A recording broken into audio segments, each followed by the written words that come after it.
Bueno, y como se los prometí, estamos ya en el estudio con nuestro invitado. Él es Esteban Salazar, coordinador de Democracia y Gobernabilidad de la Fundación Paz y Reconciliación. Gracias, Esteban, por estar con nosotros en este estudio, en esta mesa de trabajo de Directo América de France 24. Buena mañana.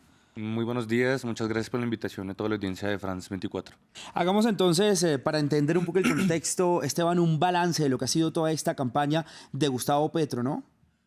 Bueno, nosotros hoy vemos dos cosas interesantes dentro del análisis. El primero es que Gustavo Petro es el efecto de lo que es una necesidad de cambio en Colombia y no necesariamente su causa. Hemos visto un contexto que tenemos en Colombia de un estallido social, de una dinámica política que ha venido teniendo unos cambios desde las elecciones locales en 2019. Y segundo, pues que Gustavo Petro empieza a enarbolar las banderas de una izquierda que empieza a buscar un tránsito a las democracias modernas de Colombia en Latinoamérica y en el hemisferio. Hablabas de algo muy importante y es la izquierda en Colombia. ¿Por qué durante todos estos años, digamos, de democracia pues, y de república en Colombia nunca ha podido llegar la izquierda a un país como este? Bueno, nosotros hemos tenido dentro del marco político una relación de lo que han sido las izquierdas con una dinámica de conflicto armado asociadas a la lógica insurgente, a la lógica beligerante. Hemos estado en un conflicto armado en Colombia que durante más de 50 años ha asociado la lucha guerrillera a la lucha de las izquierdas, a las luchas campesinas, a las luchas sociales, y que después de diversos procesos de paz, en donde han estado involucrados incluso Gustavo Petro en el marco del M-19 y otras asociaciones políticas como ha sido la UP, el Partido Comunes, que es el partido de las extintas FARC, hemos visto que dentro de la democracia no ha habido las posibilidades ni las garantías de que se pueda dar una participación política efectiva de esa izquierda que tiene esa herencia guerrillera, pero que ahora empiezan a arbolar las banderas de unas izquierdas que se preocupan más por las causas sociales, que están compitiendo en democracia, en la legalidad y que incluso de llegar Gustavo Petro a la presidencia sería la primera vez que se estaría dando una alternancia de esas élites políticas tradicionales, de gobiernos de derechas y conservadores, que marcaría, por ejemplo, unos hitos muy importantes, y es que se sacaría el piso total de los argumentos de aquellos grupos armados actuales que se dicen guerrilleros, que incluso plantearían que en Colombia nunca ha habido la posibilidad, con vocación de poder, de que las izquierdas puedan llegar a ocupar la presidencia a un cargo de elección popular de ese nivel de importancia. Incluso Gustavo Petro viniendo pues del M-19, que fue una exguerrilla, que fue una guerrilla que tuvo también un comportamiento con unos temas sociales, sobre todo más que todo de carácter democrático, no de carácter comunista, que se diferencia mucho con las FARC, que se diferencia mucho con el ELN, pero que por supuesto ya lleva muchísimos años dentro de la legalidad compitiendo en democracia.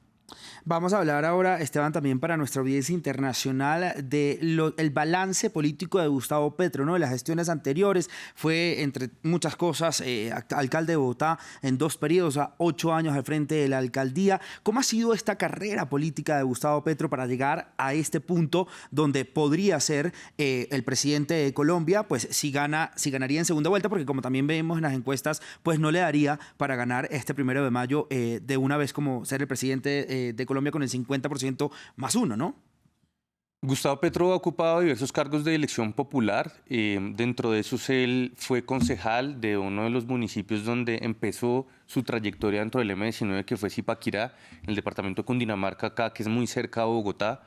Desde ahí hizo todo un proceso dentro del M-19, en donde después de la desmovilización de este grupo hizo parte de la constituyente, también participó como congresista, representante de la Cámara de Cundinamarca, representante de la Cámara de Bogotá, dio el salto al Senado, desde el Senado hizo varios debates de control político supremamente importantes, dentro de los más recordados, la denuncia del fenómeno de la parapolítica en Colombia, en donde más de 80 congresistas se demostró sus vínculos con grupos paramilitares en diversas zonas del país.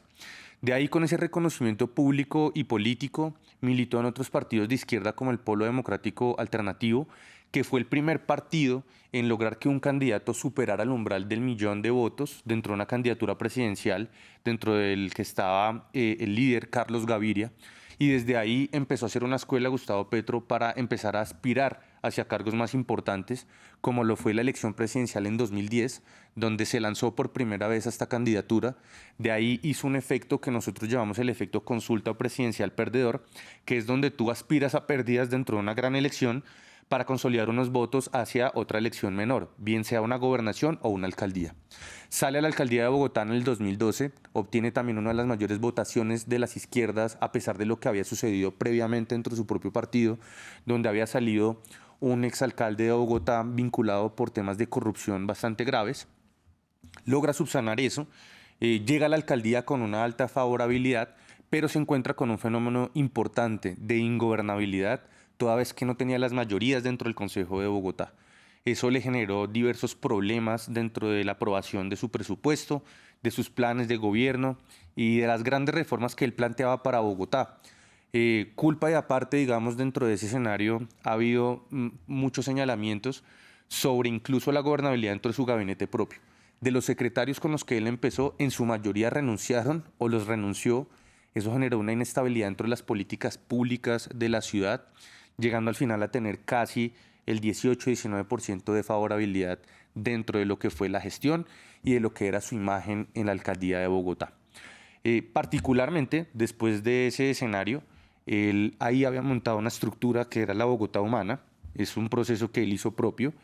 Él ha hecho parte y no parte de partidos políticos, ha militado dentro de la izquierda, ha hecho un proyecto político propio y en 2018 tuvo su segunda aspiración presidencial, sí, con lo que fue la Colombia Humana, intentando emular esa dinámica de la Bogotá Humana.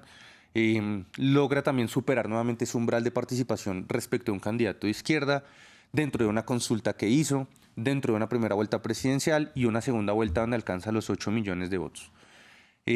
Desde ahí, pues él ve ya que tiene opciones de ganar, que tiene la posibilidad de empezar a buscar un camino para estas elecciones y coincide con unos escenarios que ya explicaré sobre por qué Gustavo Petro al final, a pesar de su trayectoria, él es un efecto de la necesidad de cambio en el país y no su causa, que ha tenido unos éxitos importantes, pero que no necesariamente explican por qué en Colombia hoy estamos ante ese escenario para una audiencia internacional y para un conocimiento más de la política propia del país. Expliquemos entonces para nuestra audiencia, Esteban, estos puntos que usted dice. Sí, aquí hay 6 puntos importantes para tener en cuenta, sí, que los análisis serios dictan de unas variables que explican por qué estamos en este escenario. Desde 2010, que empieza la ola verde con Antanas Mockus, que incluso la quiso apoyar Gustavo Petro, en Colombia hemos visto que existe ya una generación dentro de la pirámide poblacional que va a votar por primera vez, que no vivió un escenario de guerra dentro de lo que fue la generación de los 80s y los 70s, que es una generación que, pues, en este trauma del conflicto armado, apoyó muchas políticas de seguridad, sobre todo, sacó a un lado el tema de los temas de corrupción, política social, salud, educación, etcétera, que hoy son los que más preocupan a los jóvenes. Sí. Entonces, ese primer factor explicativo es que en este momento tendremos por primera vez dentro de esa pirámide poblacional que los jóvenes van a poner presidente en Colombia. Eso lleva a un segundo punto.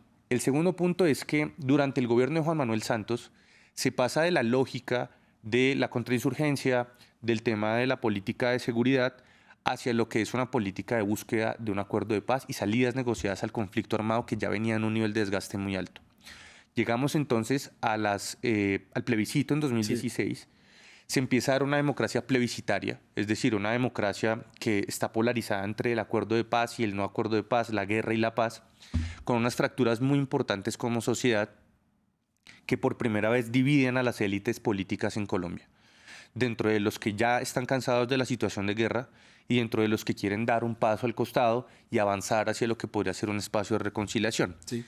Eso abre la agenda por primera vez en Colombia a sacar dentro de las encuestas y las preocupaciones de la ciudadanía, que es la tercera variable, lo que es el conflicto armado. Antes todo se explicaba por las FARC. Entonces, hubo un problema con Venezuela, culpa de las FARC. Sí. Había un problema de seguridad, culpa de las FARC. Había un problema de salud, culpa de las FARC.